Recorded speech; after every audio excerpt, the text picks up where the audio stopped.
90% of retail stores with hundreds of products are actually killing their own conversions.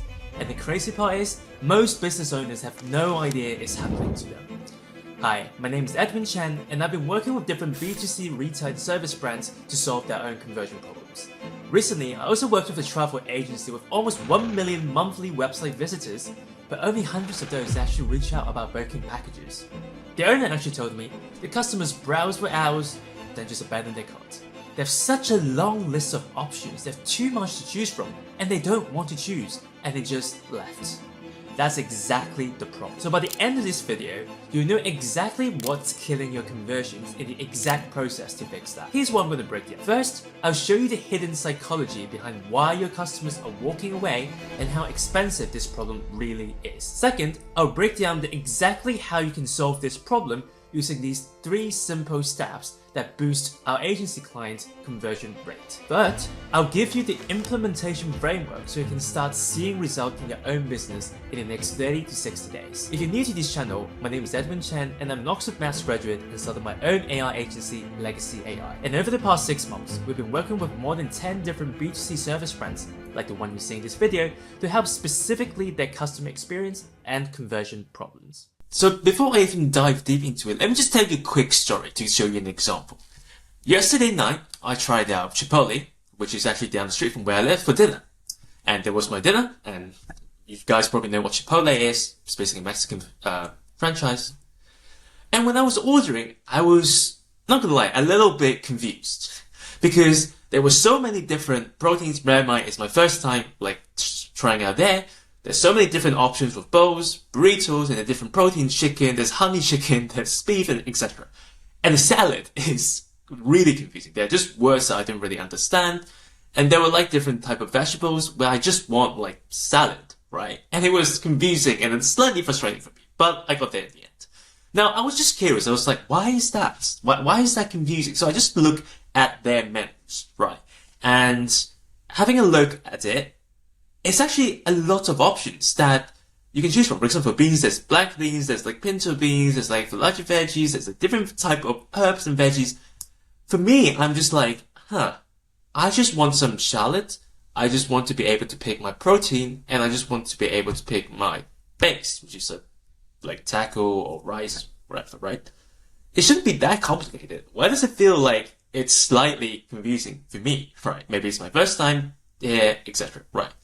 But that actually reminds me of a common problem that I see many of my clients currently face, right? I actually did some research, and it's actually done by, I think, the University of Columbia, actually. It's called Jam Experiment.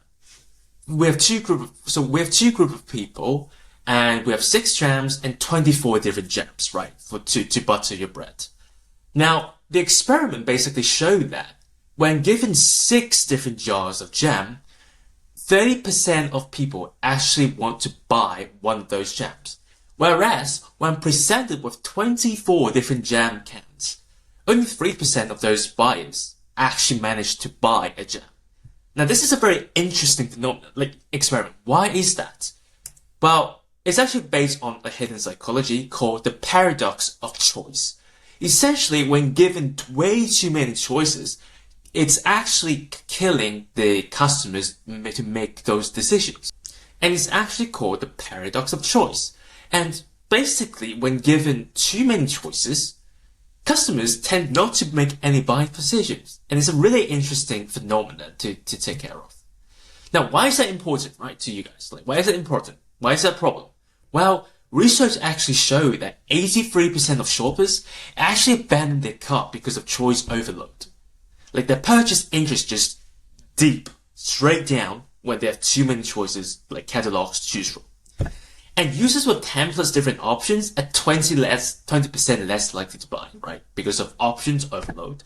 And it leads to around 75% cart abandon rate. Now, I don't just make this up. This is actually based on real research.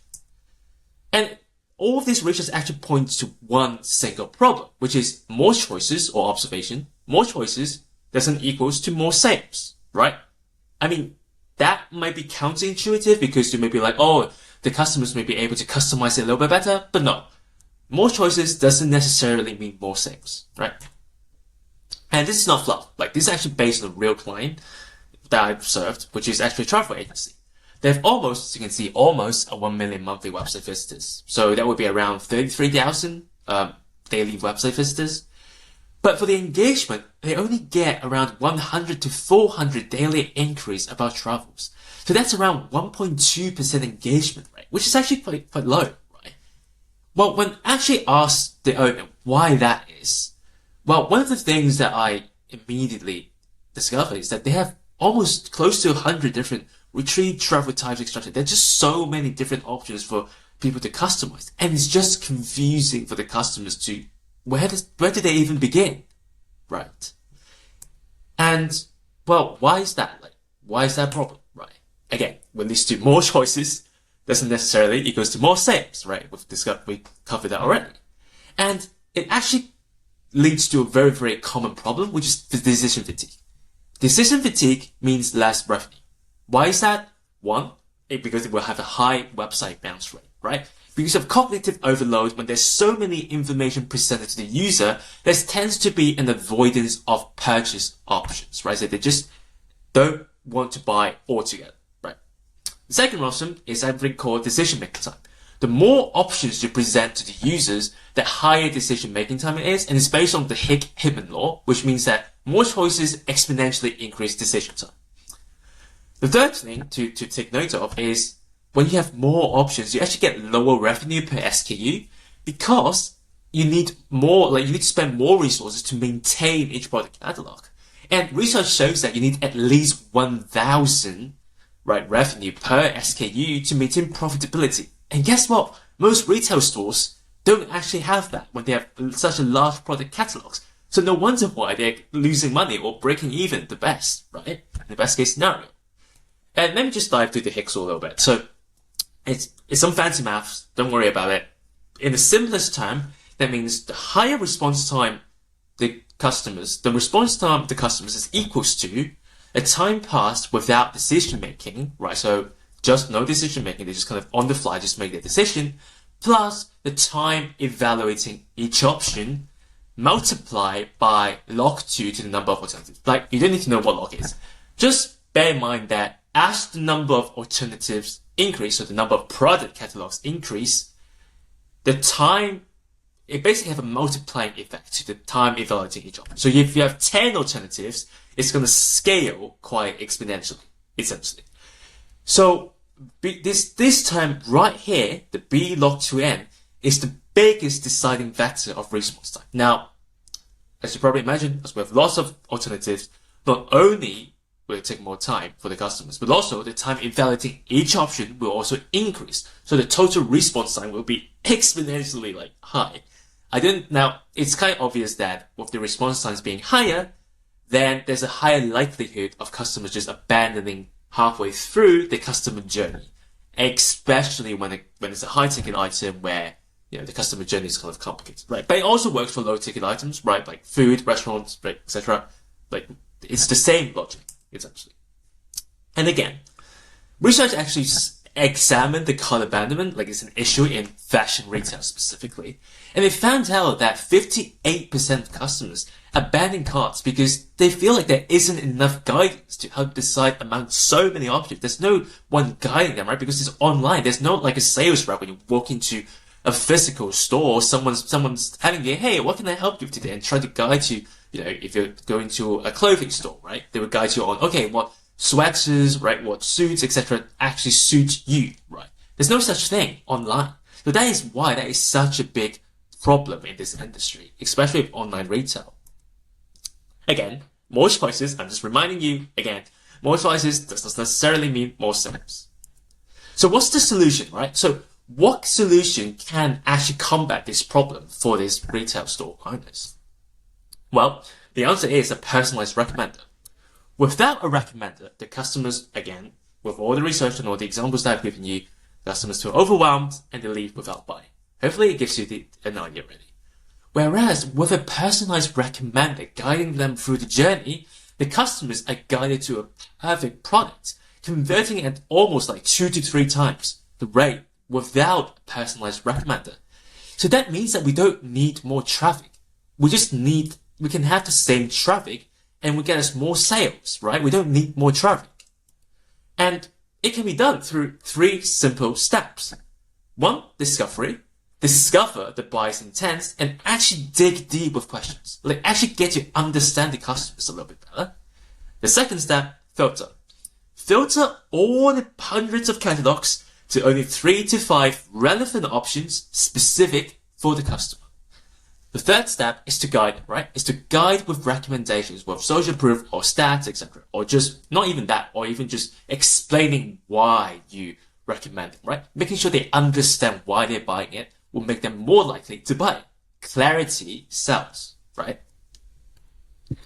Now, for discovery, you want to categorize the customer's intention, right? So for our retreat slash travel agency use case, what we do was we categorize it into 3 main categories. It's into immediate booker, whereas the customers has a clear, direct intent queries like, I want a silent retreat in Bali next month. They know exactly what they're looking for, right? That is the easiest case.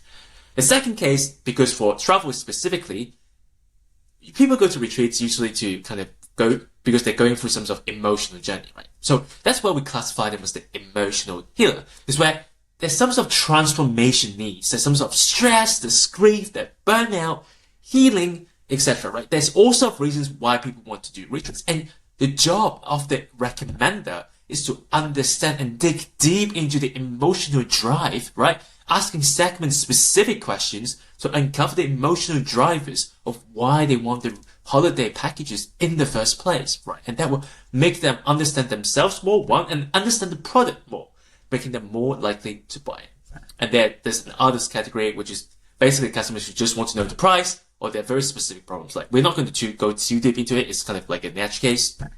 But just to give you an idea, you have some sort of agent, chat agent that will say, hey, I'm Kate from the travel agency, and I know searching for a retreat can be overwhelming, right? So it takes real courage to prioritize yourself right now. When you imagine coming home from this, what would you need to have shifted for it to feel worthwhile, right? So it's a really, try to uncover the questions a little bit better, right? So this is an example, right? Score discovery is actually one of the most important things.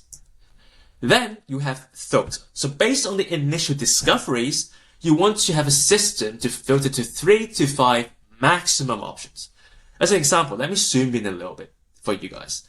If someone asks for retreats in Bali, it should be able to just returns 5 different results in Bali, right? As an example, it will retrieve, filter out things that are not to do with Bali. So 4-day harmony within retreats, yoga, meditation, purify Bali, and will give information like the gifts information, you give an overview, you give the program highlights, location information, etc. Again, more sales, more choices doesn't mean more sales, but more relevant choices means more sales, right? So that's where the filtration comes in. And the last thing that you need to do is to guide the customers, right? Is to guide with recommendations. Present with 2 or 3 curated options, max. Again, you want to guide them, but not overwhelm them. There's a difference. How do you do that? Well, use transformation hook. Why it fits their why, right? I know it sounds confusing, but you need to make it clear in natural language, in simple language, not with all jargons, not with all the features of the package, of the booking. You just need to understand why it fits. Why are they doing this, right? They need to have a very clear understanding why they're doing this. You need to give details and information, right? For our case, for the travel plan, is 2 or 3 vivid details. The program, the meals, the settings, etc. But it's not to a point where it's overwhelming, again, triggering the information overload to the user. The third thing is a risk-free close, just for the sales agent. It's just basically having any sort of cancellation policy, risk reversal, depending on products, should be given to the user to truly push them to the line of the sales, right? So these are the 3 steps. It's really simple. It's, again, discovery, filter, guide. That's all your personalized AI recommender needs to do in order to improve the entire process, right? It's not some sort of grand, fancy transformation thing, right? It's a simple 3-step process that you can add on to put it on your website, in social media right now, that will 3x your conversion rate, right? And it's not just fluff, again. It's a proven system. Even the big companies use that, right? Amazon actually attributes 35% of its revenue to its recommendation, which is a lot, 35%. And Amazon is a big company. And AI this within Amazon drive 20 to 30% boost in sales in e-commerce. And Netflix reports that 75% of view activity is driven by personalized recommendations, right? I'm not surprised, right? If you go to Netflix, you have your own unique set of shows that present to you and you only based on your watch history, right? And AI recommendations actually save $1 billion annually on Netflix customer retention cost, which again, I'm not surprised because you can just filter out, because you can just tailor to the customer's choice. So they're more likely to watch the shows and therefore less likely to unsubscribe because they like the shows that they're watching, right? So hopefully that gives you an idea. I've actually written like a more detailed guide with the link in the description that you can just follow and try to understand it and implement it in your business and see results in the next 30 minutes, right? So just scroll down, use the link in the description, click on the link and just follow the instructions and download the guide, right? But if you want someone to actually implement this kind of system for you, or if you're interested, if you're interested in learning a little bit more about these recommenders, about the business, how it can actually help in your business, or if you want a little bit more details, please feel free to book a 30 minutes. Feel free to use.